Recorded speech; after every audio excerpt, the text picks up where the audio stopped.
Hello and welcome to the Album Man, and I'm going to be continuing my Guns N' Roses discography. I say continuing just because I did do an intro video which explained the history up to Appetite for Destruction, and yeah, this is going to be a review of Appetite for Destruction by Guns N' Roses. And yes, there is a reason why there is no album cover in here, and you'll find that out soon enough. So anyway, this is Guns N' Roses' classic debut album, which was released in 1987 and debuted at 182 on the Billboard 200, and it actually took 50 weeks for it to get to number 1, and since then it's sold over 28 million copies worldwide.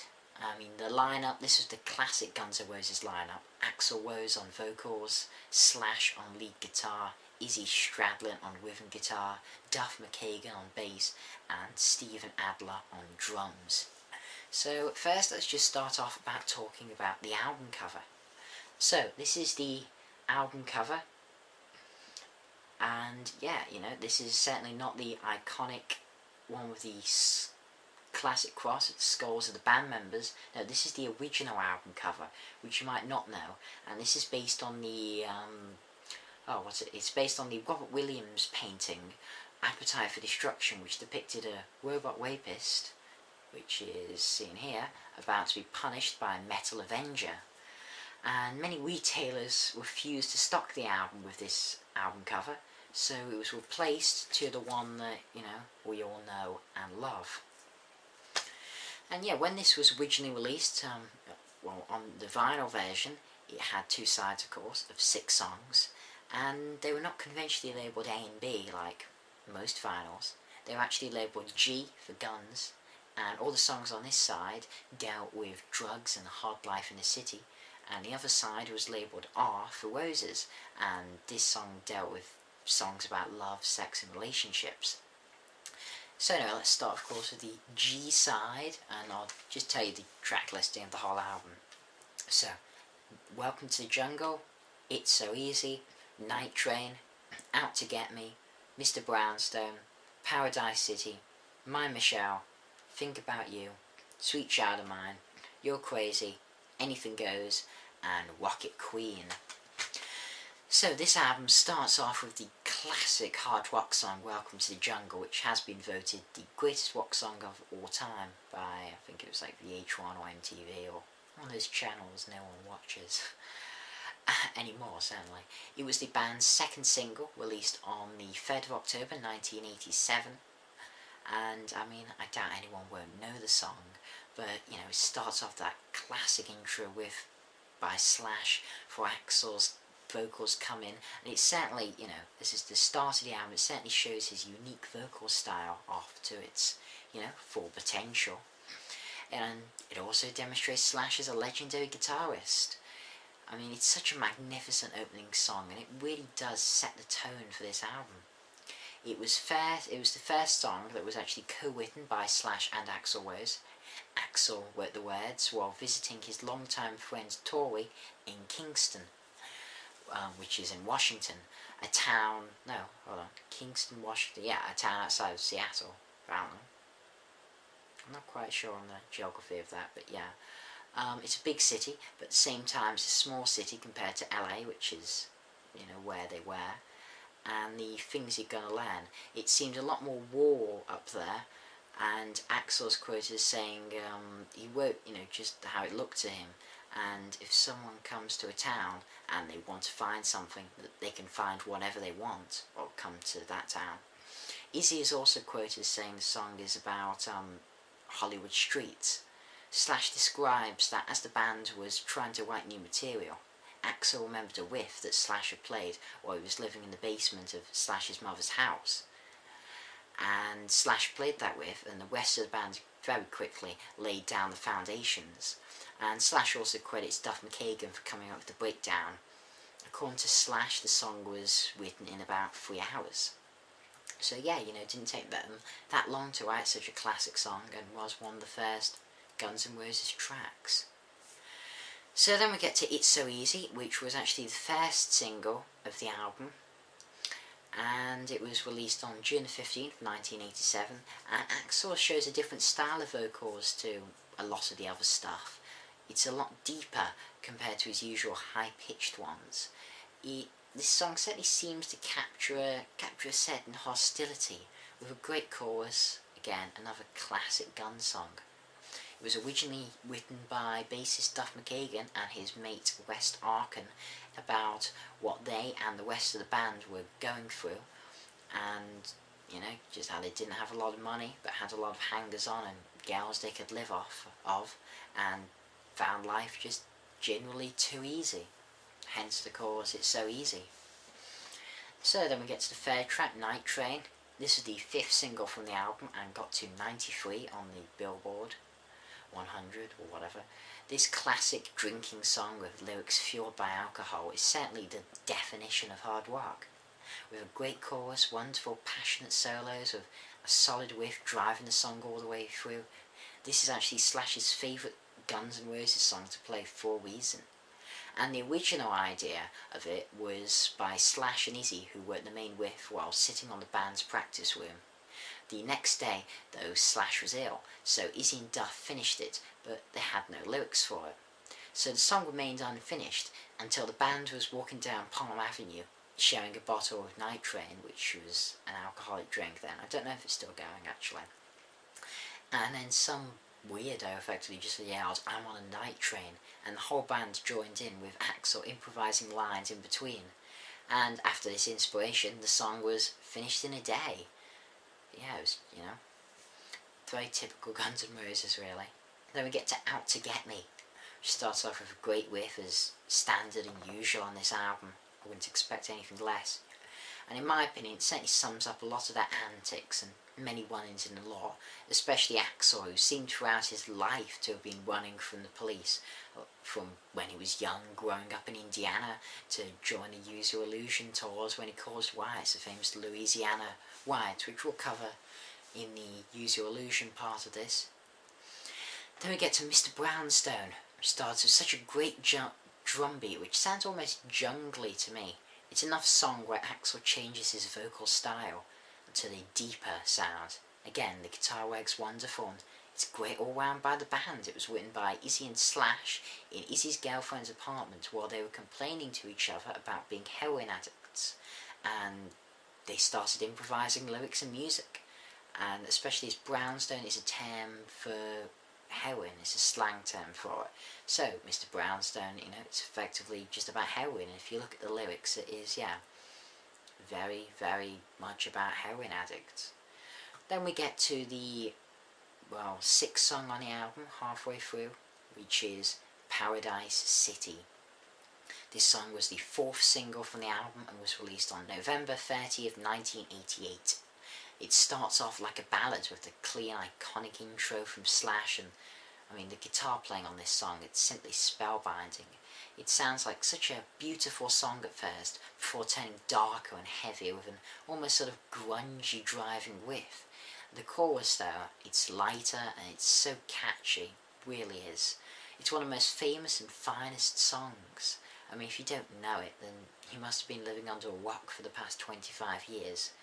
And it's actually the only track on this album to use a synthesizer, which I doubt Slash is very happy with, as he's expressed many times his distaste for synthesizers. And it basically started the concept for this song, and they wrote it basically when on the back of a rental van on the way back from a gig in San Francisco. They were drinking and playing acoustic guitars when Slash came up with the intro, and Duff and Izzy started playing along while Slash was humming a melody. Then Axl just started singing "Take Me Down to the Paradise City," and then Slash came in with where the grass is green and the girls are pretty.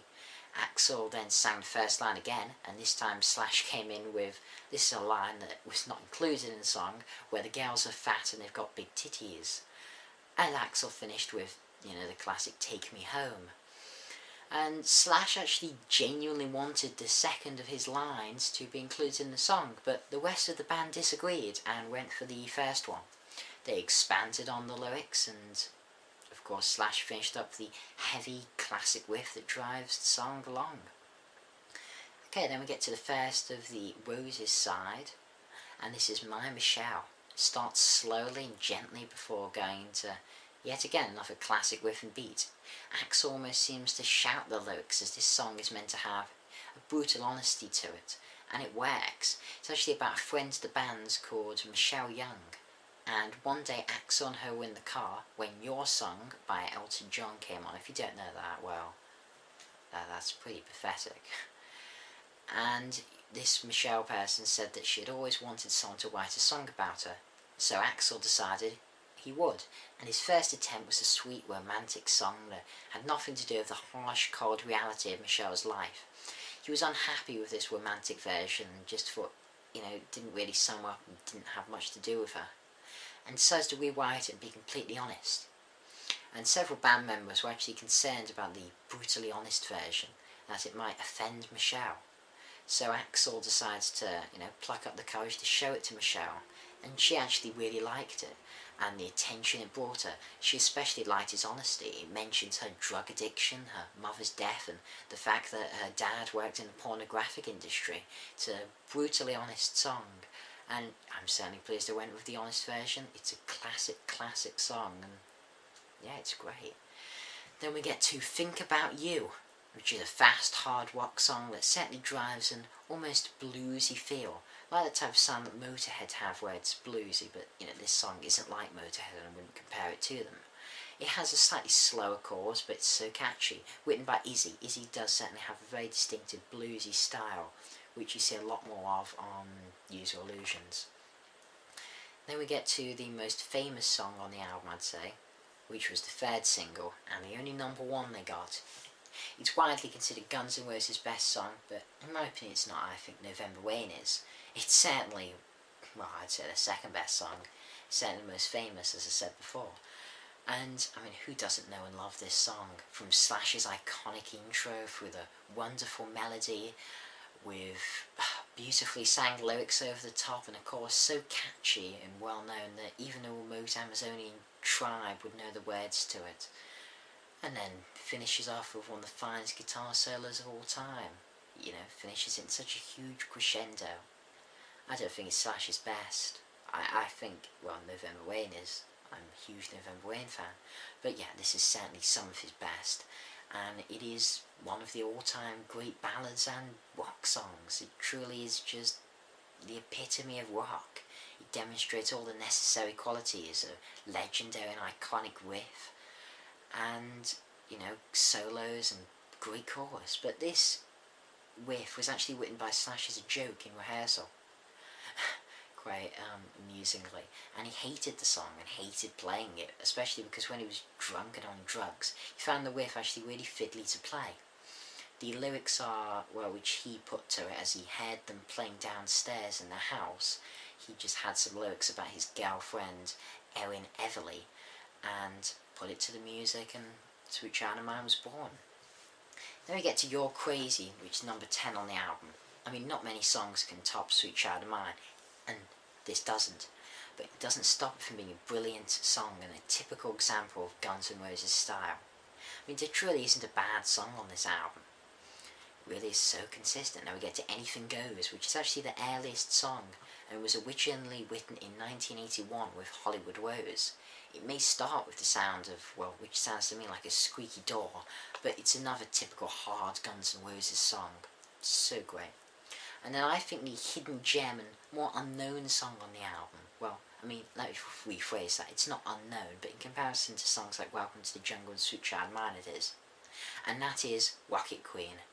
I think it's just as good as those songs, and it may be the longest song on the album, coming in at 6 minutes 13, but it's an absolute epic. It has great solos and musicianship all round. The chorus, it's especially good. Such a strong song. And according to an interview with Axl Rose in 1988, he said, "I wrote this song for this gal who was going to have a band, and she was going to call it Rocket Queen. She kinda kept me alive for a while. The last part of the song is my message to this person, or anybody else, so they can get something out of it. It's like this hope and friendship note at the end of the song." So yeah, that's what the song's about, according to Axl. And how one of the interesting things I find is that during the recording of the song, Axl decided that for some unknown reason, he wanted some pornographic sounds on the song. Yes, that is the phrase he used. So he brought in a gal and they actually had sex in the studio and recorded it. So if you listen to the breakdown of the song, that's what you're hearing over the top. And this gal was actually Adriana Smith, who was Adler's on-off girlfriend. And I'd say when Adler found out about this, he was not at all a happy bunny.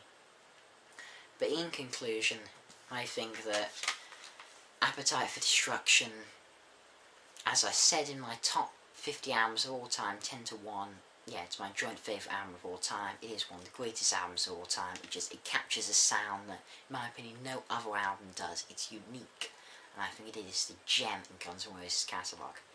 Everything only goes down from here, but there's still some wonderful albums to come. This album, it just makes a statement and showed the world in 1987 that Guns N' Roses were not to be messed with. So overall, I give this album a perfect 10. How could I give it anything else?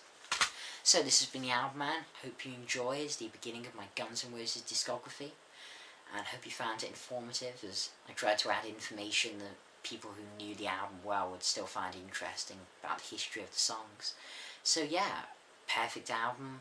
I adore it. And if you wanted to see me criticise it, well, you came to the wrong place, because Guns N' Roses are my favourite band, but I'm still going to be criticising on some albums like the Spaghetti Incident, which I'm going to remake my review of that, as I have actually done one. That was my first review ever on YouTube. So anyway, thanks for watching, comment, rate, subscribe, and bye.